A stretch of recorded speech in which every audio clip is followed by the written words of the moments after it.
What's up, everybody? Welcome back to another episode of Guardians of the Future. I know it's been a while. Guardians things have been a little bit crazy, and as I always say, hosting two podcasts tends to be a lot of work. I've had lots of plans to get back on here and record things because a lot has happened, but it just hasn't worked out where I've been able to do it. But I'm glad to be back now a week after the most of the minor league season has ended, and I'm glad to be back with captains, broadcasters Logan Potosky and Tyler Danburg. From this year, we're celebrating a captain's championship. And even championship or not, was still an exciting year. Still a lot to talk about in Lake County this year. But the championship really is the cherry on the sundae. But thanks for being on here with me, guys. This is going to be exciting to kind of look back. You guys were just saying it's already been a week. I can't believe it's been a week since you guys clinched the title. Yeah, thanks for having us, Justin. Really appreciate it, and appreciate you and all of your constant coverage of the captains and the system, and looking forward to what we got in store here. Yeah, Justin, this was a bad idea on my part. I echo what Logan was saying. I threw on this captain sweatshirt to support, but I totally forgot that this was worn the night they won the championship. It absolutely reeks, but you know what? It smells like victory. I haven't watched it yet. I don't blame you. Yeah, I was just asking you guys off air too if the offices at Classic Park still smell like champagne. But a week later, you probably want that cleaned up. But I'm sure it was nice to come in a day or two after and still kind of smell the sweet aftertaste of victory. Yeah, especially around, in the Cleveland area, they've been a little hard to come by at the pro level. We've gotten very close, so just savoring every moment, and with especially the long grind of a baseball season, like now we're really just sitting back and taking in all that happened. Not just for the captains, the entire player development system that's still going on as we speak. Yeah, it was quite a long year. I mean, this hard to envision. You never know how things are going to play out in the minor leagues, like playoff wise, right? Because obviously, with you guys winning the first half, you have no idea who's going to be around for the second half, who might still be there, who might not still be there, and then you're playing a team that clinched in the second half, so they've got most of their players usually. So that's a weird way to go, but in true captain's fashion, they came back from down 0 or almost not 0-1, but they came down their last strike in game one of the first round. We had Ralphie Velasquez hit that game-tying double, and then it's Jacob Cozart, who hasn't had a hit, hasn't had many hits at that point in the season. It's been offensively, things were rough for him coming out of college. He gets a go-ahead hit. Everybody's chipping in, and then come home and win that game pretty easily too, even though it took some heroics at the end for that one, and then end up coming back from down 0-1 in the championship series too, and both games took some comebacks there too. I mean, hard to script it any better than that if you're your guys and the captains, Yeah, it was pretty special, Justin. And Logan said it best when they won the first half championship. Well, eventually they did. It took a little bit of magic from the Dayton Dragons, ironically, but he said somehow, some way, these Lake County captains seem to always find a way to win. And he said that on June 14th. Captured the sense of what the captains had done then, captured the sense of what they would do the rest of the way.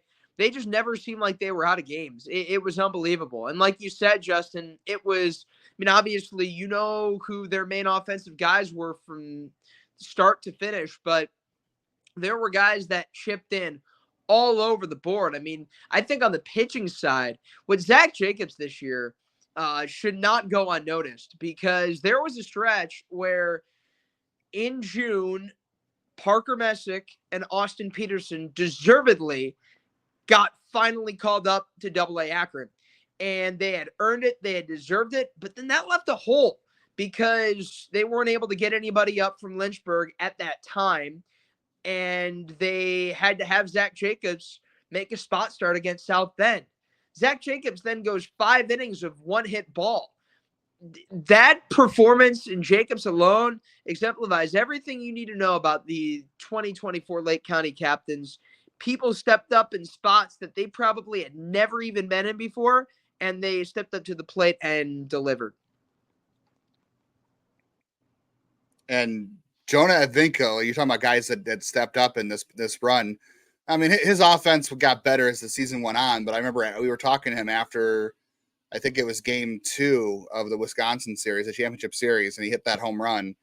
And it was like, I've never done this before. I've never hit a home run to tie a game like that, like he did to in a championship game like that. So you're absolutely right. Like guys you just didn't see stepping up, and guys that were up and down the roster stepping up. It was really cool for him. You could tell just talking to him after the game, he had not had a ton of experience, like interview wise, and didn't really know, like he said, he didn't have experience just kind of being in that spot as far as being the hero of the game in a playoff game like that.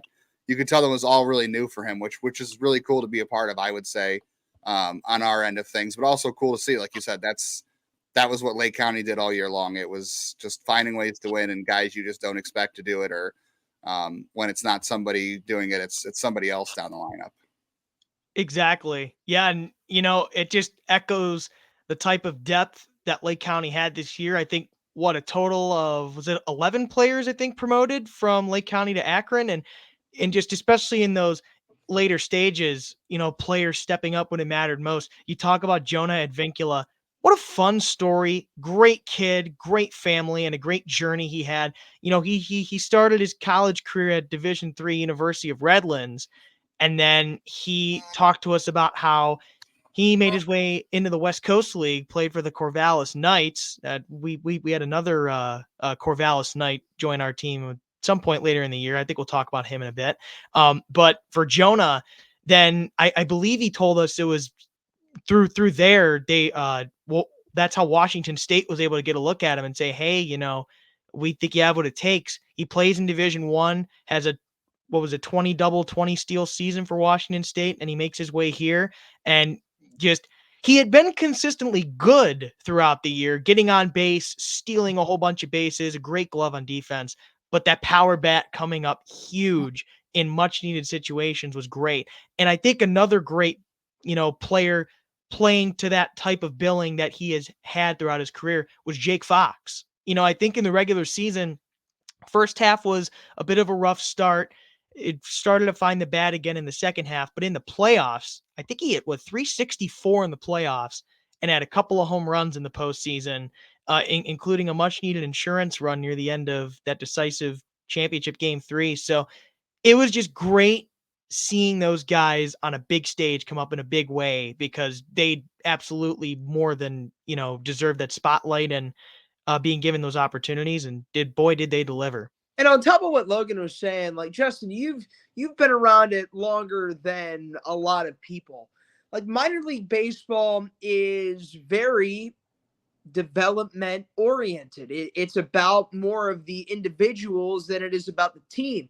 The team results are kind of secondary to the individual results, because you want to see the development for these players to make their way up the ranks. But when you take a look at Ralphie Velasquez running into the dugout, when you take a look at Jake Fox just romping around the bases, fired up as all can be, he's been around the minor leagues for now 3+ years. When you look at these guys, Jacob Cozart in his first hit, Travis Bazzana after he rips a go-ahead single in the game against Dayton, you think this means something to these guys? Like, there's something about playoff baseball. These are athletes playing the hardest sport in the world and having success and winning games. Has that competitive nature. Like, this meant a lot to these guys, from the first half clinch to advancing to the Midwest League Championship Series and then winning it all. That's a good point you brought up there. I think you're right. Development usually is number one. Winning is number two in the minors.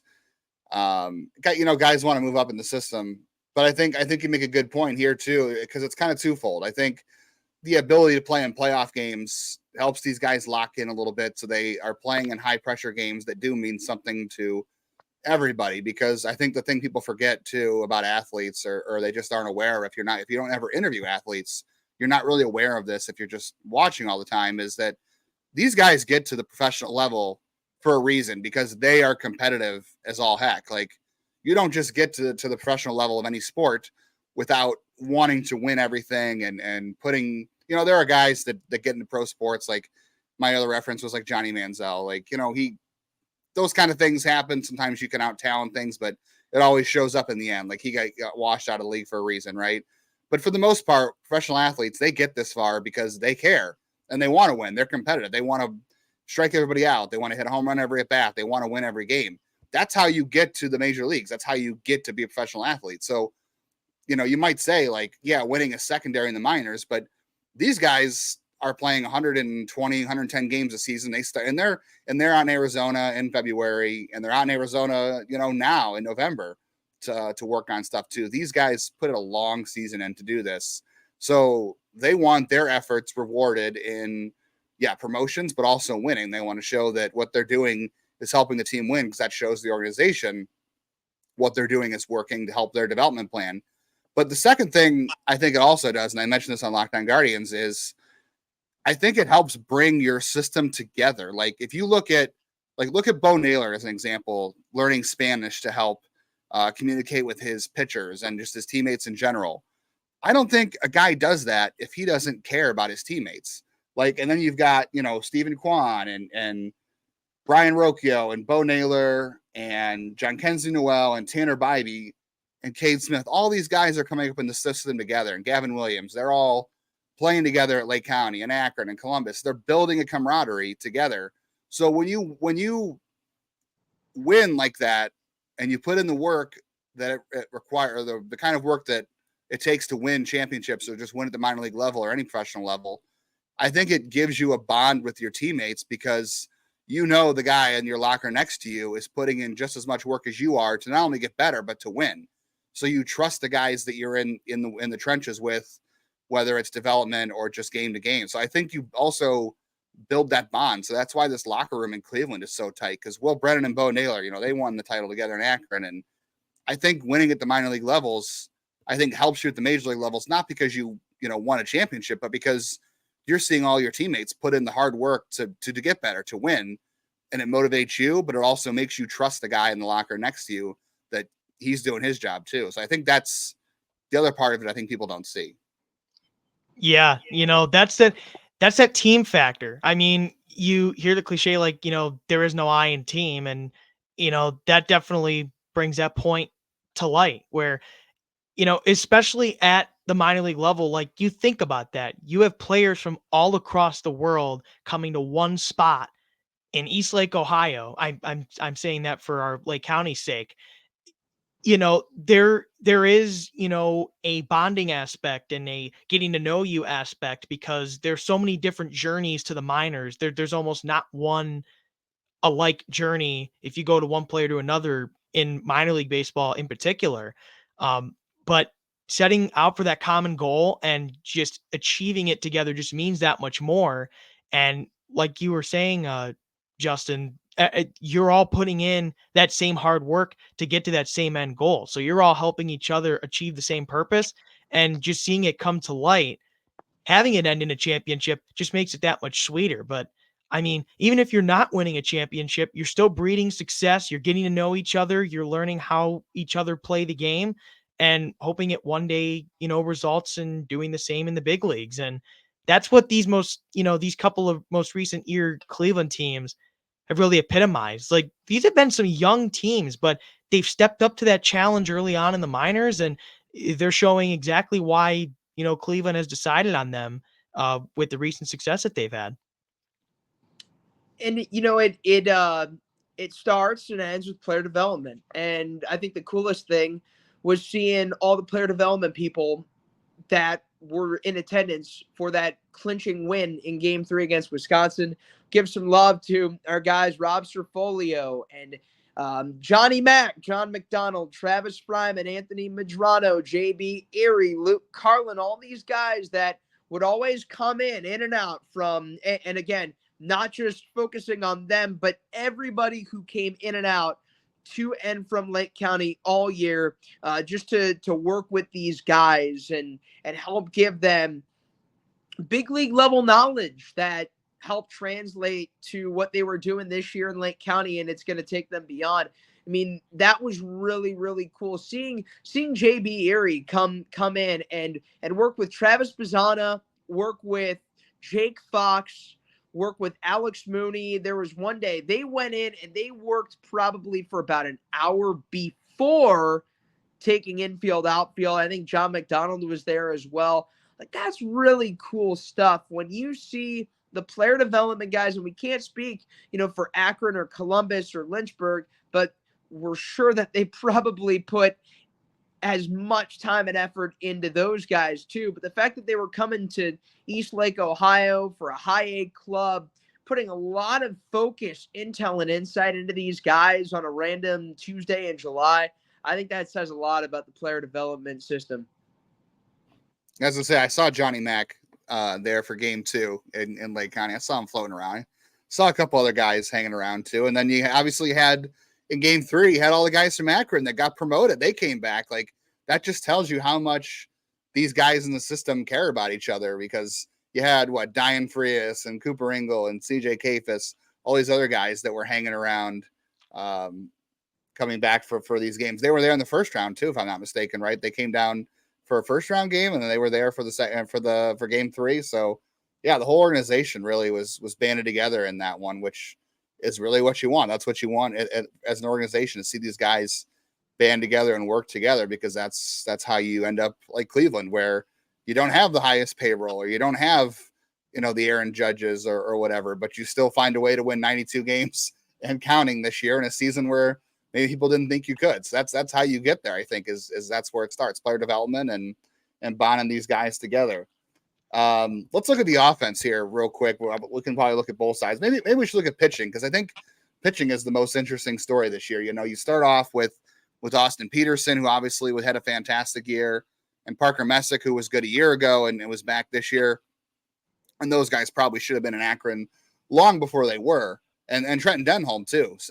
He was promoted later than the other two. But those are two pitchers that were here a year ago, and a third that was new but older, that really dominated every start out and should have been in Akron to begin with. And so they're not there for the second half. Those guys had fantastic seasons and, got the accolades they deserve because of those seasons. But they weren't there in the second half. But you have, Tugboat comes along, which is a lot of fun. And that's more than just a great story. The big strikeout game, the nickname. Every time out, that guy's giving you 5 or 6 innings, 2 runs or less. Like, you just know what you're going to get out of him. And as far as, the future goes, we'll see how that fastball plays, I think, against upper level competition, if deception and the unique angle of it is enough to make up for the velocity. But you also have, Dylan DeLucia comes up at the end of the year, guy coming off Tommy John, and he's starting in 2 pivotal games in the playoffs. Carter Spivey, who didn't really get a lot of run during the year, was consistent. And then Rorik Maltrude, who I know he didn't have a great final part of the season, but still made some really important starts for the team down the stretch, for a team that lost 3 really good pitchers. So you bump up 3 pitchers that probably deserved to be in Akron long before they got there, but you also brought along 3 pitchers that I think DeLucia's got a bright future. Tugboat, I think, does too, to a certain extent, depending on how things go. And then, Spivey and Maltrude both are really good stories, because they're undrafted guys who have pitched well enough to stay in the organization's plans in terms of getting innings when it matters. Yeah, and I really think pitching was the foundation. Obviously, the offense played more than its part as well during the season, but I think the pitching staff was really the foundation of this team's success. If you can limit opposing offenses as much as they did, that lets your offense kind of go up there and let it rip. And boy, did they this year. I think that goes back to pitching coach Kevin Erminio, pitching coordinator Caleb Longshore, and the entire coaching staff side of the pitching group, because that staff changed a lot for Lake County this year, but they were able to more than step up to the task. I mean, I have to tell you, seeing 87 strikeouts to 6 walks for Austin Peterson in 85 innings. I mean, that's like playing MLB The Show, to be quite honest. Him, Parker Messick, Trenton Denholm, Carter Spivey, Tugboat, obviously too. Just the command of the strike zone that this pitching staff had, it's one of the best I've seen in person. It wasn't nearly as often as you usually might see with a staff where you're getting a lot of 4-pitch walks or anything like that. They were pounding the strike zone early and often, and they were setting up a lot of great outs. Plenty of strikeouts for sure. For a guy like Matt Wilkinson to have over 100 after his promotion from single A Lynchburg, but a lot of contact outs too. a guy like Trenton Denholm, like he had a start this year where, what was it, 8 in the third innings, he didn't throw a single strikeout, but he was getting the outs that he needed. And that's just what this pitching staff was doing so many times this year. And it was just great to see them, come up in a big way. And when you look at Spivey and Maltrud too, Justin and Logan, I think the biggest things for them that helped elevate their game and made them swim, not sink in their first year of high A baseball is that they added pitches. Carter Spivey added a cutter. And that was a big, big boost for his arsenal because he also throws the sweeper. He's got the change in the four-seamer. Rourke Maltrud started to factor in a changeup as well, which is ultimately, especially for a righty against left-hand hitters, that's become a must. And then my one big takeaway from Matt Wilkinson's season, Tugboat's not a threat anymore. Matt Wilkinson is a threat. He pitched high leverage innings, high leverage starts. And you know what, too? He walked to the dugout after pitching the start of his life, probably his last 3 starts, and he wasn't satisfied. He went 5 2/3 innings against Dayton at Day-Air Ballpark in front of 8,300 fans, probably the most he's pitched in front of between Central Arizona Junior College, the Cape Cod Baseball League, and anything in single A and high A coming into that. Probably his start when there were 7,300 at Classic Auto Group Park in late May. That was probably the only one that could rival it. But he walked out to the dugout and he was upset as all can be because he wasn't able to finish things off and get that quality start. But my goodness, he pitched his tail off that night. He pitched his tail off, going the longest he has ever gone against Wisconsin in the Midwest League Championship Series. That guy left it all out on the mound. He did. I think, the performance is one thing. My favorite takeaway from the season for Tugboat is he never changed who he was. I got a chance to talk to him one point after the promotion, obviously, and I was like, man, how have you handled all this attention? He obviously had the big strikeout in the game in Lynchburg, and it kind of made him an overnight success. And he's followed up with a lot of good performances. Obviously, it's hard to touch that ever again. But he didn't change. He said, that's great. People are calling me, they want to talk to me, whatever. I'm just gonna go out there and do what I do and what he's always done. A lot of people are putting the attention on, the body size and where he comes from and that performance. And he's just I don't care, man. I just go out there and I throw pitches and I try to get better. He did not let any of that affect him, what people think of him on the outside, whether it's the attention to whatever. He did not change throughout the season at all. And he's very humble, but confident in who he is, which is obviously I think a hallmark of the kind of guys Cleveland looks for when they're looking to draft guys. He just really fits. He really gets it. That guy just was completely unfazed by everything that happened to him this year. You would just assume he was just another dude, but he also just knows he's a dude now. I think that's one of my favorite takeaways. He just did not change who he was all year, despite everything that happened. It'd be very easy to see guys buy into their own hype or listen to the outside noise their first year in pro ball and kind of the rise he had, but he never changed. I like that about him. Yeah, that's the best thing. And you know what I loved about him is that one of the first things he'll tell you is that he doesn't have the best stuff. He'll say that. But what he brings, and we've talked about this, Logan, this is just repetitive at this point, but what he does bring is competitive spirit. I mean, he's got so much competition in his blood, and that's what he brings. I mean, there was a stretch, he'd allowed guys in scoring position, but they would not get home. They would not have a chance to score. I mean, that's just what he brings to the table. It's a lot of fun. Yeah, I mean, when we first got word that, hey, Matt's going to be joining us, I mean, I actually reached out to Jason Pro with Single A Lynchburg. By the way, shout out Jason. I know he's Friend been of on the here show.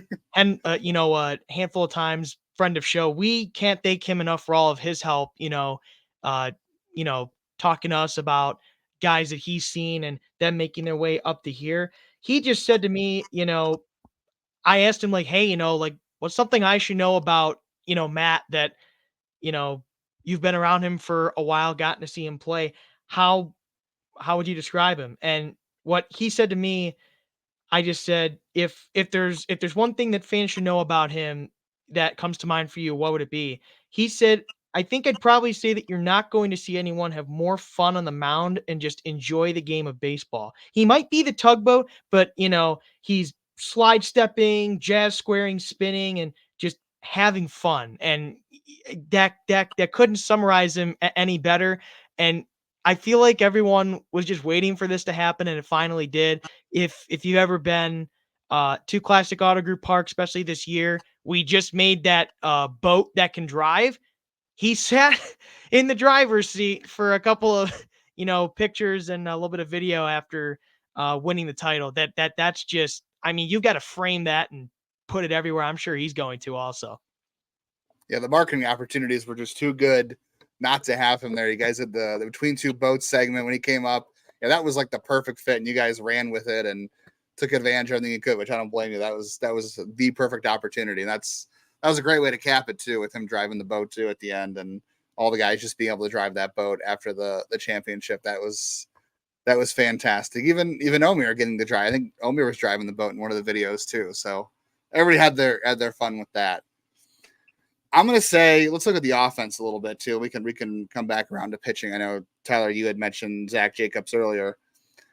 I know Travis Bazzana obviously is going to get all the fanfare with the name, number one pick, being Australian. I'm going to say, in the games I saw this year in person, the two best players, position player wise, I saw on the field this year were, one, Walker Jenkins was, I think, on there, and number two, Angel Hanau. Of all the games I saw at Classic Auto Group Park this year, I think those are the two best offensive players. The two best players. Well, I don't know. I will say Jenkins maybe struggled in the outfield a little bit. So I don't know. Defensively, we'll see. Maybe a work in progress. But I think those are the two best offensive players. And that includes, again, Bazzana. And that includes CJ Kafis had a great first half run.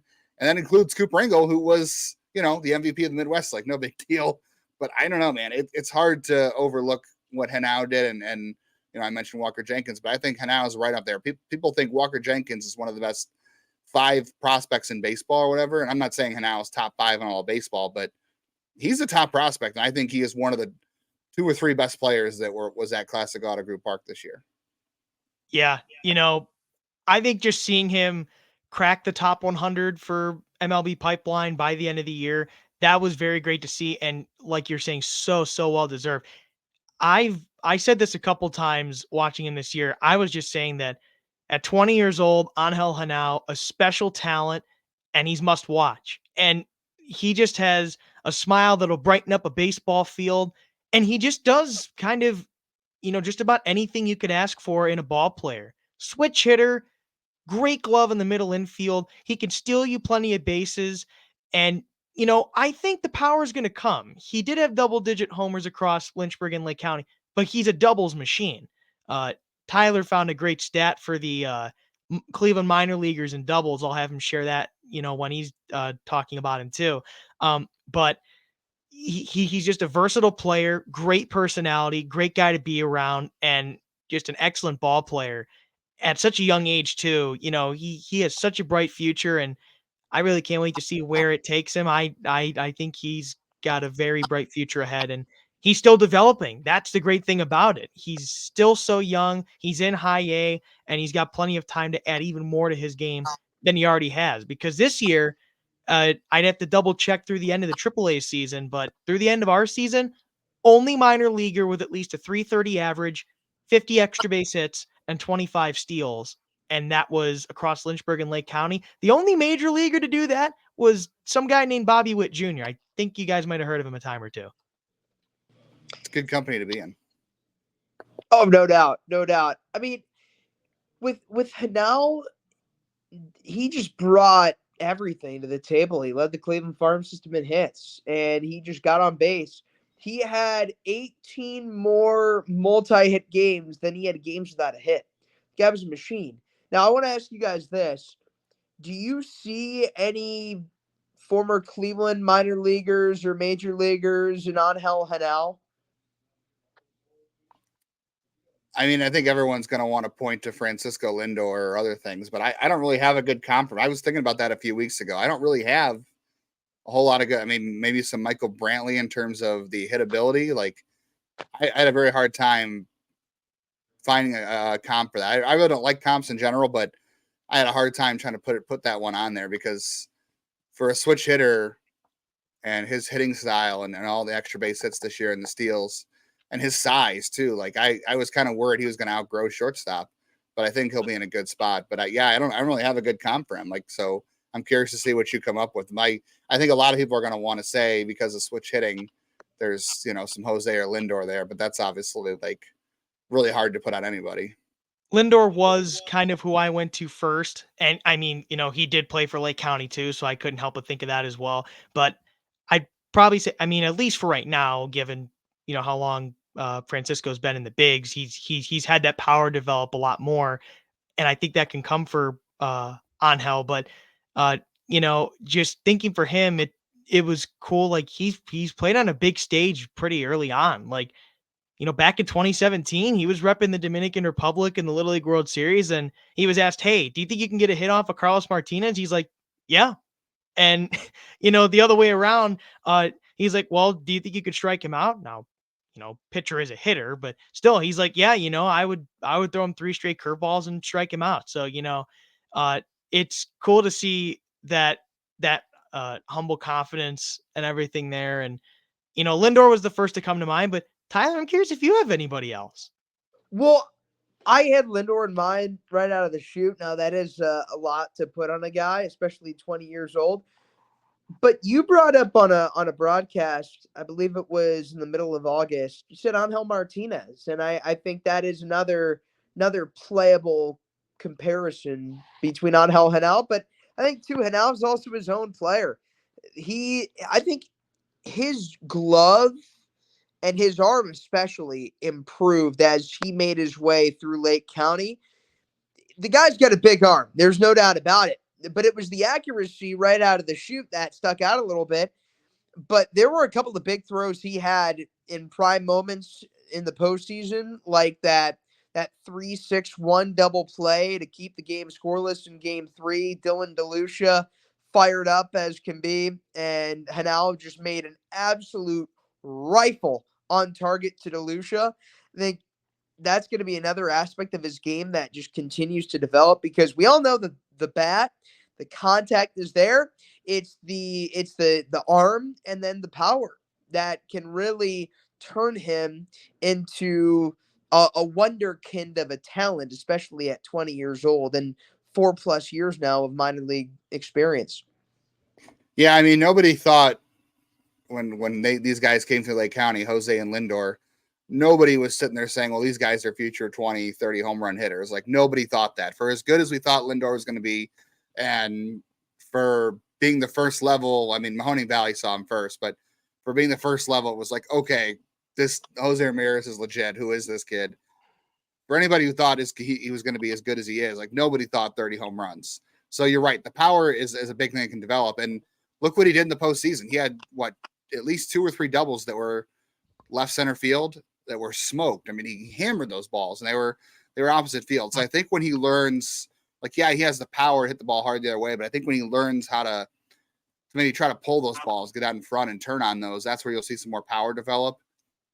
And the defense is absolutely a good point too. I would say right now, I was just kind of looking over the rosters. Gabriel Arias obviously is no longer a prospect because he's graduated, prospect status. But I would say now, and you guys can maybe have a different answer than I do, but I think Hanau, arm strength wise, among infielders, is right up there with Gabriel Arias. I mean, Gabriel Arias has like a 70, 80 grade arm. So maybe Hanau is not quite 70 or 80, but I think he is like right behind him in terms of how good the quality of the arm strength is. And you don't see it every night because, to your point, the accuracy is so good. To me, it's his timing and it's like the whole internal body clock you see. I think he knows when he has to fire it, and I think he knows when he doesn't have to. So you don't see it every night from him, but he knows when it's in there. He knows when to use it, and that's something you don't see in a lot of young players. Like you see them always trying to go out and fire the ball all the time. He has a really good feel for what the runner and just the defensive situation when he needs to use that arm. The range, everything else, we'll see how he ends up with that in the future. But yeah, the body clock is in there, and that's the only thing Omer Santos said at the end of the year too. I'm like, he wasn't in the middle of like driving in the runs, but he was the guy getting on base and scoring the runs in the postseason because he was hitting everything and he was taking walks. But Omier said he is like the most mature kid ever. You wouldn't believe he's 20 years old because physically he doesn't look 20. But Omier said maturity wise, he is extremely, extremely advanced for being 20 years old. So I think all those things play into what you saw from him this year, at least from my perspective. Definitely. That such a great sense of professionalism and really caring a lot. And something that we noticed, Tyler, I think it was, one of his first homestands with Lake County. Like quite often, if there weren't, you know, the entire infield wasn't converging in for the mound visit, like he'd probably like go over to the pitcher and, give him a little pat on the back or something and, some words of encouragement there. Doing that at just 20, like it's just great instincts. And like I said this a little bit earlier, I'll say it again, just heck of a smile and a bright personality. He's always just happy-go-lucky and laughing and having fun with his teammates because, it's a game. Baseball is a kid's game. It's the toughest sport in the world. It's everything in between, and he just loves it and is embracing it every day that we saw him there. I can't wait to see what's in store for him.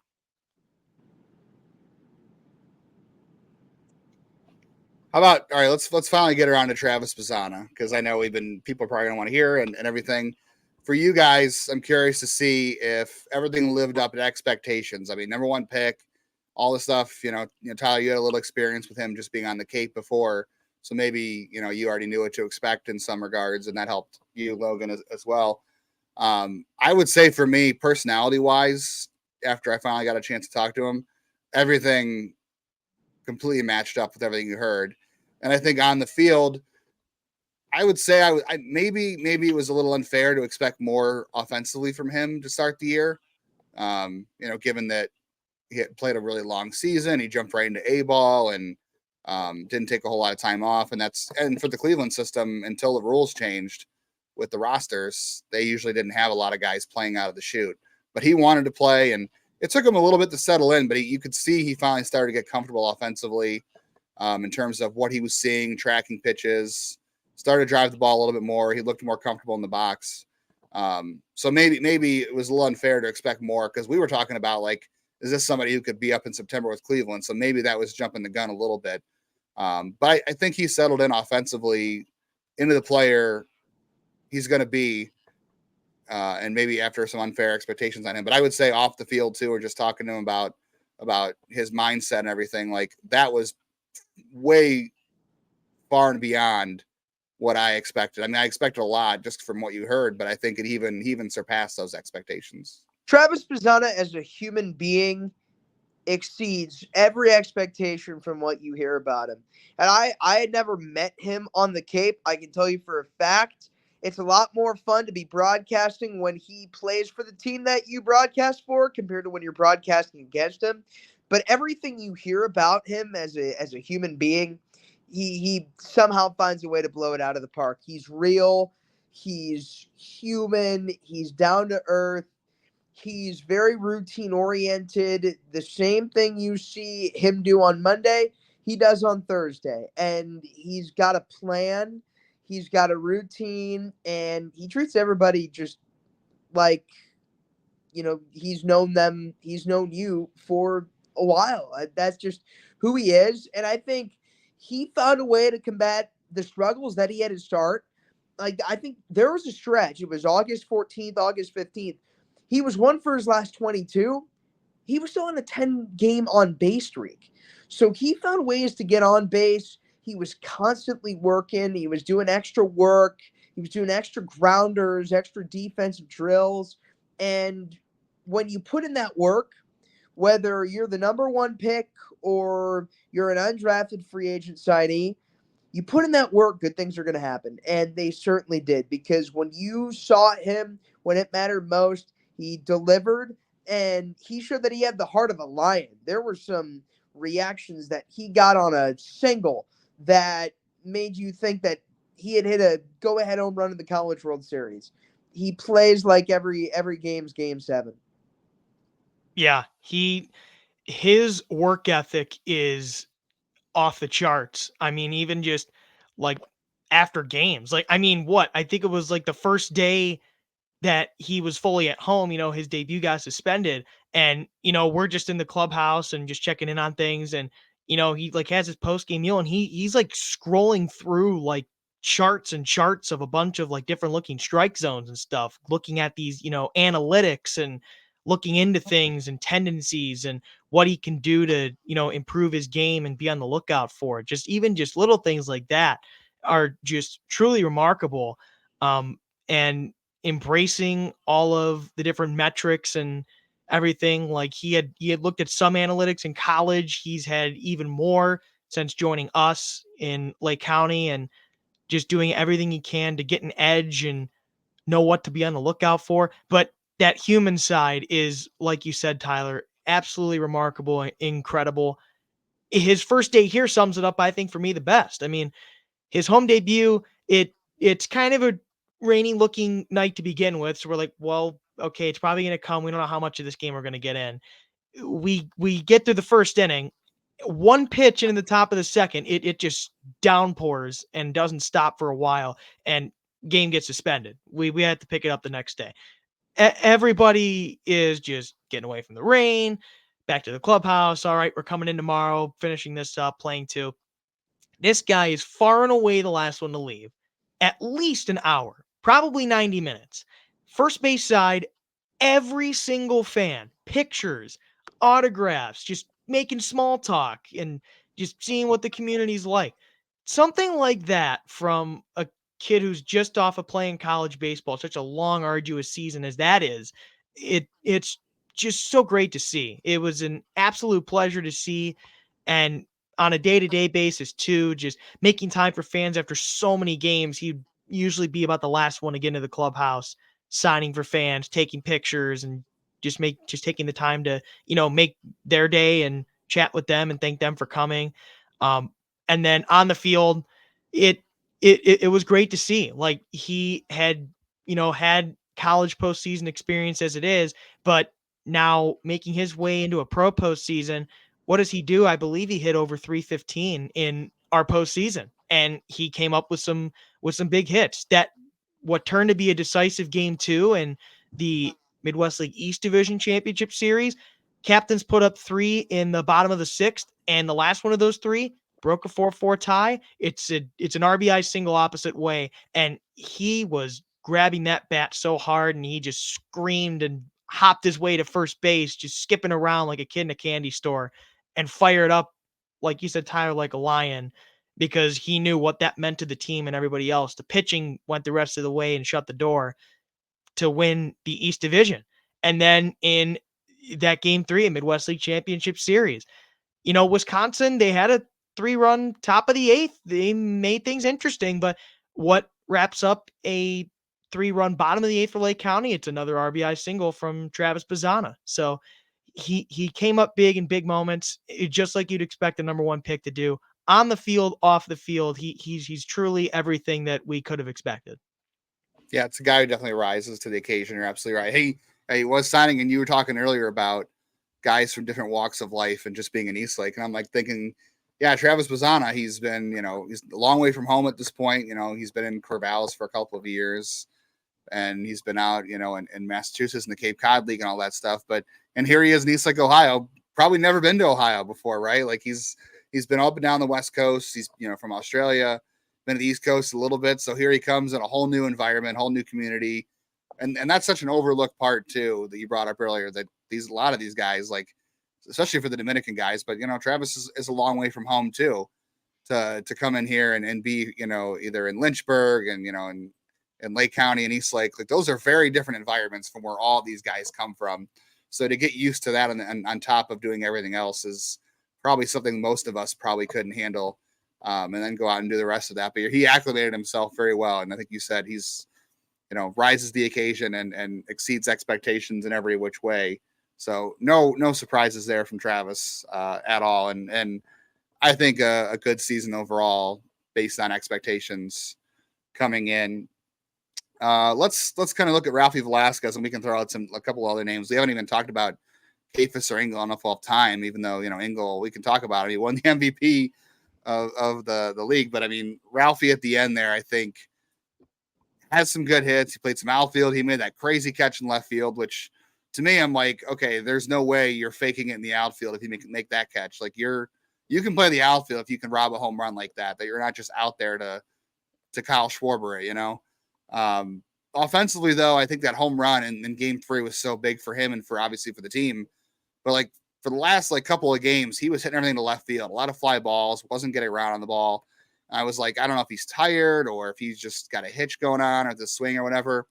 But that had to feel good and had to look good for everybody because I think he needed that. The team obviously needed it.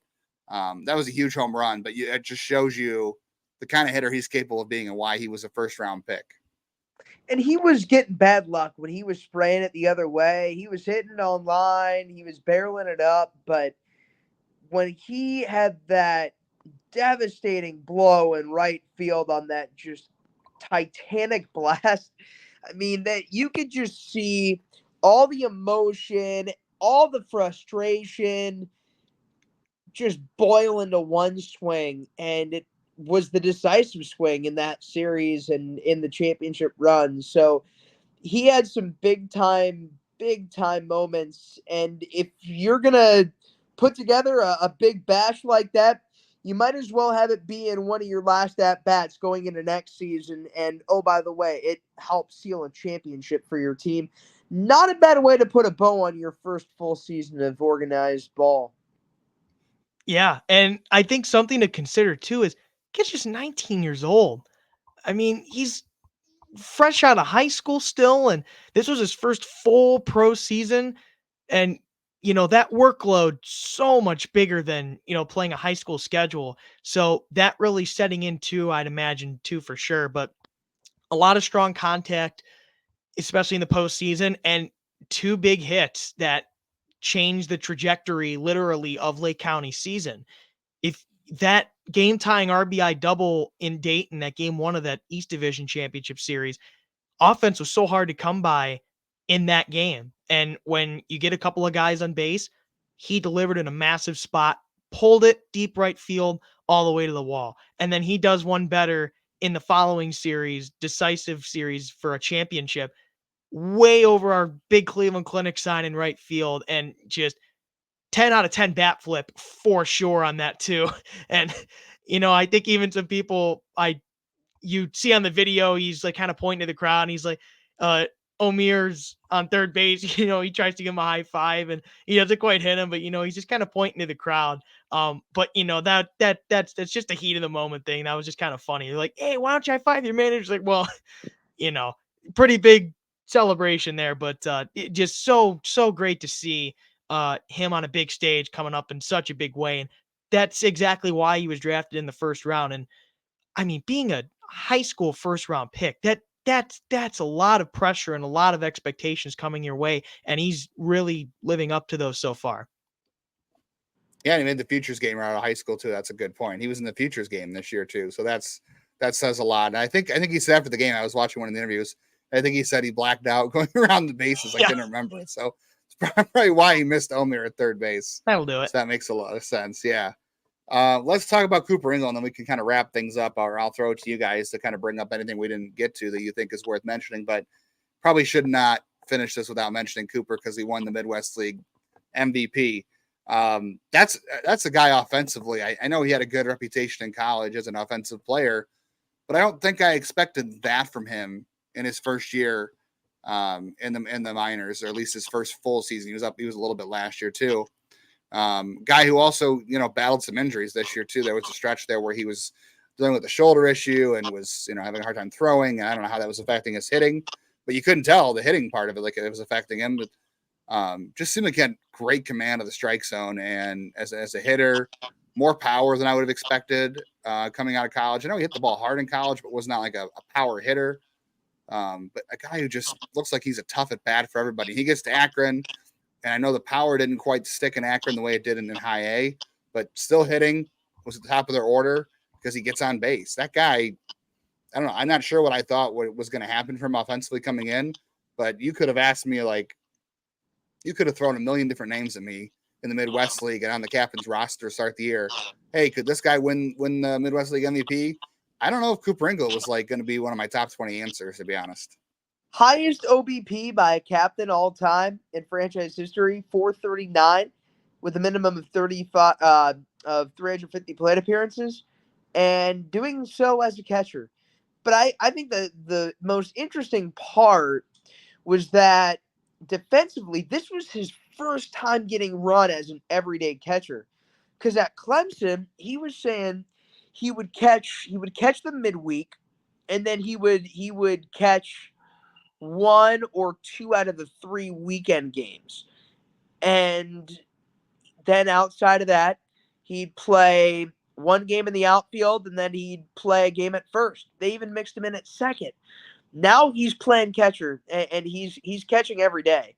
And the best part of his development was pitching coach Kevin Herminio said that instead of him hanging out with the hitters in between innings, and in the dugout, he'd hang out with the pitchers, and he'd always have an iPad at his hand, but it would be to analyze the pitching, and it would be of the pitcher. It wouldn't be him with an iPad in his lap and he's looking at his most previous at bat. Now he's conversing with the pitchers. He's hanging out with the pitchers, and they're game planning the next half inning. And I think that just says a lot about how well rounded Cooper Ingle became because you knew the bat was there, and he showed that. The Stephen Kwan game, Matt Tugboat Wilkinson's first start, everything in that night was spectacular, and I think Cooper Ingle's grand slam against West Michigan in the 8-6 victory on May 25th, that made for maybe one of the coolest nights of the year. Yeah, you had a near sellout crowd there, and captains taking a lead after, yes, Stephen Kwan hitting a home run. I don't know if any of us had that on our bingo card this year, and happy to see him tonight hit a home run for Cleveland, back from the injured list. But then captains falling again in terms of score shortly after that, and then Ingle takes a lead back for good with a grand slam. That was one of the best moments of the season, definitely.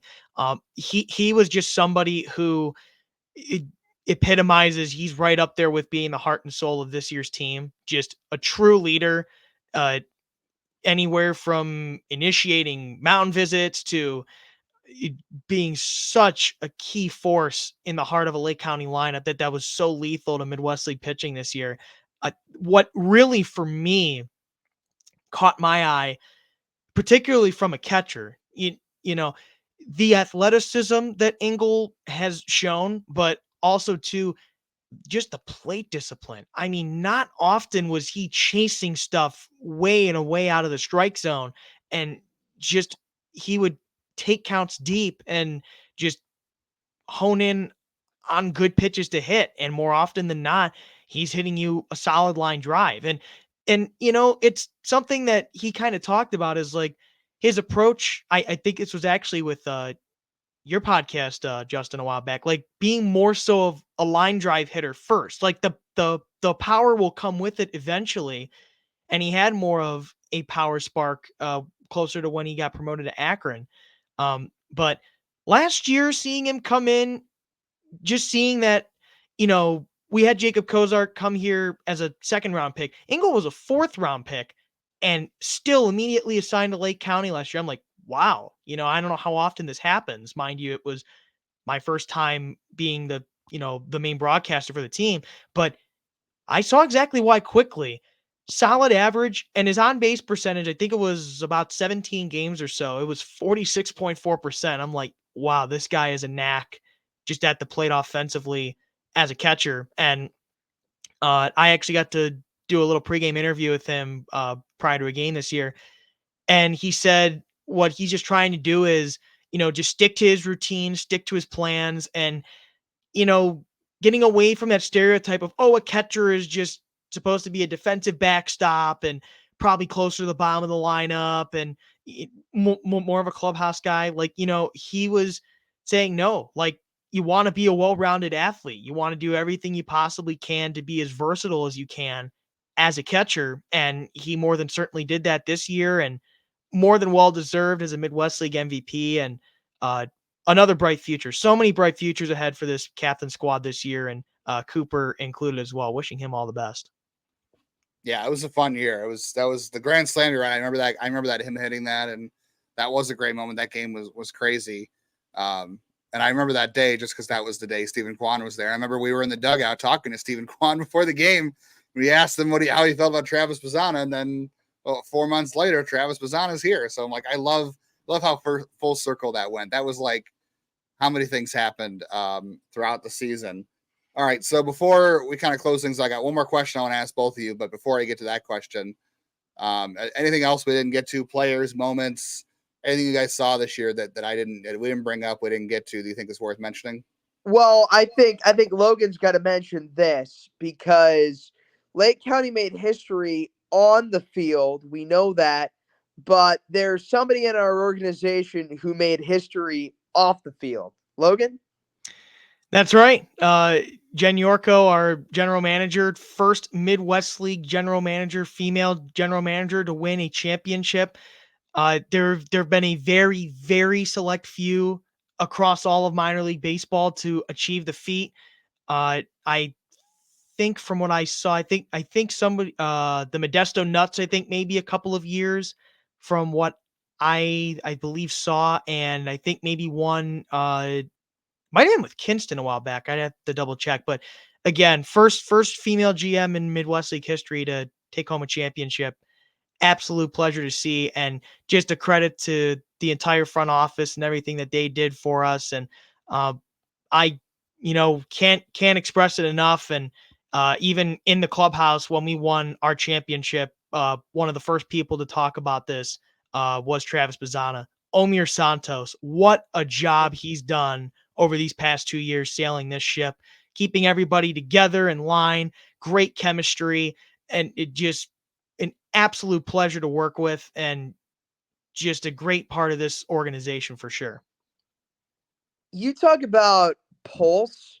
I think pulse is such a big thing you have to have nowadays as a major league manager. Omir Santos has pulse. Now, granted, he was a big league backstop, and he was a long time minor league journeyman. He has seen it all. He's seen it everywhere. He's bilingual. He comes from Bayamon, Puerto Rico. He knows how to relate to guys regardless of what your walk of life is. And he's got such a low key way of doing it too. He's very laid back. He's very, he's very calm and collected and composed. And he also can, he can get fired up. It takes a lot, but he can get fired up. He's not going to be afraid to speak his mind with umpires, and he's going to do it for his guys. And he'll let his personality show a little bit. And I think that's such a really good thing to have. I mean, whether he wants to be a big league manager one day, maybe he wants to be a big league assistant or staffer. I think Omir Santos is gonna make a major league organization happy at some point if that's the route he wants to go, because he can relate to a lot of different guys. He can pretty much relate to any guy because that's so important. We've seen that with Stephen Vogt. You need a guy that's gonna be relatable, and a guy that is not gonna have a bad day in the clubhouse. And pulse is a big thing. Omir has it. Yeah, I agree. Very, very low key, laid back guy who, you got to be able to relate to the players. The bilingual thing is huge. Ex catcher, he does kind of check all those boxes. So I agree. I think he'll be a good one. All right, one more question for both you guys. You guys got to call the championship game. Obviously, that was huge, and a lot of big moments throughout the year. You guys got to call Travis Bazzana's first home run, being there in general. How much did you guys kind of have to think about it, or did you not think about it in terms of these big calls? Travis Bazzana's home run, the championship, all that stuff. How much, because you guys are early in your broadcasting careers too, how much are you thinking about it, and how much are you trying to not think about it to make sure you're reacting organically and it just comes naturally? Because that's a hard thing to do for any broadcaster, but especially at your guys' point in your career. Yeah, there is kind of a fine line, just because you're telling a story, and you're writing a story, having it unfold. So there's obviously some ideas in mind, but like I'm thinking too, for instance, the championship. I mentioned, the 14-year voyage is complete. That's kind of something I had in mind, uh, for a little bit, just because I'm thinking, hey, it's been 14 years since we won a championship. But on another end of the spectrum, maybe you don't get that line in because you don't know how it's going to end necessarily. Like that game could have been ended on like a a pitch timer violation or some wild pitch and the guy steals home or something like that, where there isn't that kind of long pause to set up things. Could end with like a walk-off home run or something. But that game ended with a fly ball to center field. That gives you more than enough time to set something up like that. So ideas are certainly there, but when you let the game tell the story and you just call it as you see it, it makes things easier and really just a lot of fun, because you never know what you're going to see on a baseball field, especially in East Lake this year. We saw plenty of just crazy and really fun things. Yeah, going on top of what Logan said, you want to be proactive and you want to prepare a little bit for what you might want to say, just so you have an idea of what to expect. Maybe, Logan had about a 20-minute drive to the ballpark. I was about 25-30 minutes away. So on that drive there, you're thinking about it. Your mind wanders and you're wondering, okay, what if this were to happen in this spot, how might I want to call that? Where might we want to take this as a team? What cues are we getting from our broadcast crew? What are we going to see on our monitor from director Alex Biedenbach, Ronnie Balcom, RJ Christopher, Stevie Dell, Melissa St. Clair, Brandon Ortiz, etc. And how are we going to take this moment? And usually, sometimes you come in with nothing because you want to be prepared to not be prepared, and that's the best part. But this was a really special year, and I just got to give a lot of love to my guy Logan over here, because he gave up 2 innings tonight to let a college kid do play-by-play of a minor league game, and for that I'm really grateful. And Justin, it was really awesome to have you a part of this year, because what you do as well. I think people got to realize that this is not your first job. And I'm sure this is a labor of love too for you, but this is your second line of work, and you treat it like it's your first, and you also treat your first job like it's your first. I mean, what you do is spectacular, and it was just such a special year. I'm honored to be a part of it with you guys, and grateful to recap this. Yeah, it was a lot of fun chopping up with you guys all season long. Just weird stuff happening or big moments happening, talking draft. There was a lot of stuff that happened. Logan, I enjoyed your wardrobe all year. Some great, very fun, some fun choices. I don't think a lot of other people would have the confidence to pull off. You would not see me wearing that, not because I don't think it looks good, because I know I couldn't pull that off. So there was a lot of fun moments at the ballpark this year, on and off the field, and it was fun to go through with you guys throughout the season. So you guys make it easier for everybody else to do this stuff too. Like I always put that tweet out at the end of the year, thanking everybody who works in minor league baseball with people like us, because without you guys, like, we're not able to do any of this stuff. You guys make it easier, make it enjoyable to show up to the ballpark every day. And it's even more fun when the team is good and you got Angel Hinaus and Tugboats and Travis Bazzanas. Like, that's fun too, but it's not fun to show up if you don't like the people you work with and you get to see on a day-to-day basis. And that includes the guys in the press box too, Ken and Mike and everybody else, and Chuck. They make it enjoyable. I mean, I for everybody's safety and their futures, there are conversations in that press box we can not record and not put out on a podcast or anything else, because it just wouldn't be great. But I can tell you a lot of baseball gets talked about in there, and it's a lot of fun, and some stupid things get said too, but it's just a lot of fun, and you learn a lot too being around. That's why I always tell people too, not just because it's fun to be there, but in person, watching a game, covering a game, whether you're scouting or whether you're just covering a game to cover a game, it's you learn a lot by being in person. Like everyone talks about, I can watch this game on MILB TV and learn this, but yeah, you can when you have broadcasters like you guys and video feeds, but it's the stuff that happens off the air and in between games that makes it so valuable. Like there's a lot of things I would not pick up if I wasn't there in person, but it's good. I'm driving 45 minutes one way to get there now, and it used to be 10. So, it's thanks for making it worth my while this year. March 2025, guys, we could be talking, Ralphie and Shurio, who was supposed to be here, Jackson Humphreys, Rafe Schlesinger, Luis Morejo. Have a lot to look forward to next year as well. So I'm hoping to get a chance to do this with you guys again at some point. Yeah, absolutely. So much young talent on the horizon and everything. And again, thank you so much for having us here, Justin. We greatly appreciate it, and all your coverage throughout the year, not just for us, all the system and the Major League Club included. Do greatly appreciate it. All the kind words too. And yeah, hopefully, we could be talking things again and try to go for a repeat here in Lake County. And it's a 1-year voyage. Next year, hopefully, it won't be 14 years out on the sea looking to dock. That'll be a good one. Before we get out of here, why don't you guys plug where they can find you and find any of your work, so everybody listening can come see all the great work you guys do. Sure. Absolutely.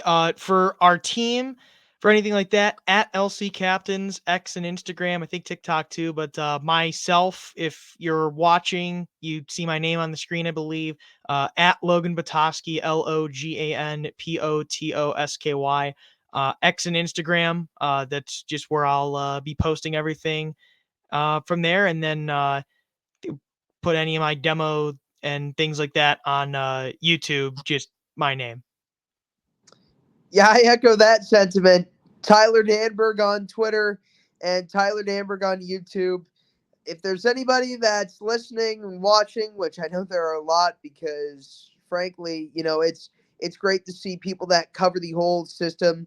There are a handful of people that do it, and we appreciate that. So if you're watching, if you want to tweet at us and tag us your favorite captain's moment or captain's play of the year, feel free and do so, because we'd love to hear your thoughts, because it was a special season and a record-breaking season for the captains. So we'd love to hear your thoughts on that. Absolutely. All right, guys, thanks for joining me. Go Hornets, go Bucks, all that good stuff. Lots to root for in the offseason, and catch you guys again real soon. Thanks, Justin. Absolutely. All right, we'll try to be back again on a regular basis. I always promise I'm going to be back more often, than it's hard to keep up sometimes, but I shouldn't make promises I can't keep. But AFL's coming up. We got some other stuff to talk about in the minors. We'll talk about prospects of the year, different awards. We'll have to talk about George Valera, unfortunately, other stuff like that. So still lots to talk about on the Guardians of the Future. Be back again soon.